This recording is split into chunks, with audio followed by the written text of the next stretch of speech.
Hello everybody, I'm Crystal, and I used to be your typical iPhone girl. Alright, I'll admit it. I didn't even want to try Android because I thought, what's the point? But then I got an Android phone and I never looked back. This is actually the first time I've even used an iPhone since I started making these reviews. So is the iPhone 6s Plus enough to win me back? So I think the best way to start is with Apple's new tagline for the iPhone 6s, and that is, the only thing that's changed is everything. And I'm not really sure what Apple's talking about here.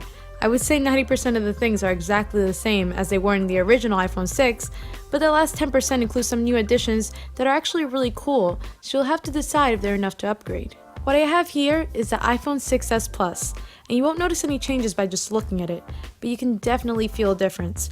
The iPhone 6s is made of a rougher and tougher aluminum housing to prevent it from bending so easily, and there have been YouTubers who have put this to the test, and yeah, iPhone's bending seem to be a thing of the past.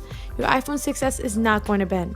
So because of this, the iPhone 6s Plus feels a little heavier than last year's at 20 grams more, and is also a little thicker, just by 0.2 millimeters. And the height and width is also a tad larger, only by 0.1 millimeters, and a lot of this is due to the 3D touch mechanism inside, which we'll get to later. The only way to actually tell that you have the new iPhone 6s by looking is to do some detective work and try to see if you can spot the small S. But probably the easiest way to tell is if you purchase the phone in this rose gold color. And a lot of people are making fun of this color option, saying that it's just straight up pink, and yeah, they're kind of right, but it's a mixture of this nice shiny gold color mixed with a hint of pink. It's not gaudy looking or anywhere close to how the iPhone 5C in pink looked. In some lighting conditions, the pink color is less apparent and looks more like silver. But I think it's a perfect balance between gold and pink. It's beautiful, and I'm personally just in love with this color. And as far as the rest of the design, everything remains the same as last year's iPhone 6. We have a 5.5-inch screen with some pretty large bezels above and below it. The size of the screen slowly curved to meet the metal border, which feels very good. It's perfect for iOS, which promotes lots of swiping to go to previous apps.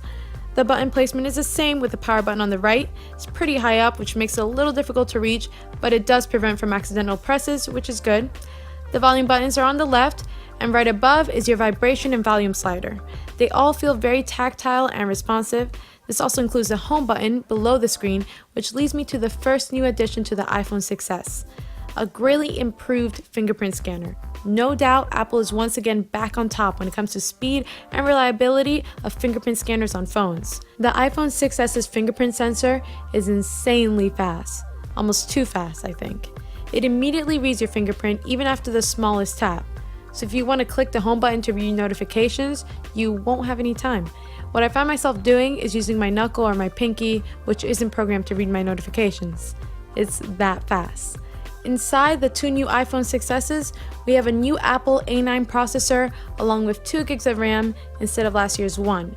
It comes in 3 different storage models of 16 gigs, 64 gigs, and 128 gigs. And I don't really mind seeing 16 gigs in cheaper phones like the Moto G because it makes sense, but in an expensive flagship phone like the iPhone, 16 gigs is a little ridiculous, especially with all this phone can do. They could easily make the base model 32 gigs, but it is a pretty smart marketing strategy. Sucks for the buyer though.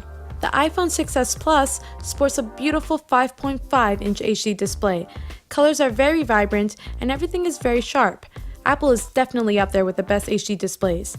It's not as beautiful, of course, as most Quad HD displays or AMOLED panels like on the Galaxy phones, but for an HD display, it's very impressive, and I would happily settle for an HD screen of this quality if it meant less power consumption. Out of the box, the iPhone 6s is running iOS 9. It's simple, it's beautiful, and it's one of the smoothest software experiences I've used, and a lot of this is due to the new Apple A9 chip, which is fast. And the overall usefulness of iOS 9 is greatly enhanced with probably the biggest new feature of the iPhone 6s, and that's 3D touch. So the display of the iPhone 6s is pressure sensitive, and throughout the phone are hidden menus that can only be accessed when pushing the screen with extra force. For example, by pressing down on apps, you can trigger a little menu along with a nice subtle vibration that feels like a little poke. There, you'll have some extra options to choose from depending on which app you pressed. It's just a way to save some time and works very well. I know a lot of people, including me, that thought this was pretty gimmicky. I thought it was kind of silly for Apple to go through all this work creating 3D touch hardware that in the end isn't any more helpful than a long press. but after using it for a while, I can confidently say it's not a gimmick and is extremely useful. It's just another way to access more information or settings while still keeping the UI looking simple and clean.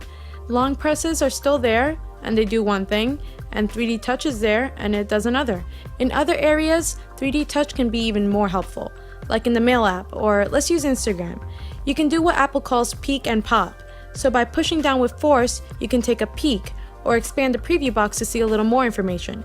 And if you decide you like what you see and want to see the full story while still pushing down, push a little harder and the preview box will pop and expand to see the full picture. The recent app screen was redesigned in iOS 9 and probably was so specifically for 3D Touch. While in an app and pressing down on the left side of the screen, you can navigate through your recent apps.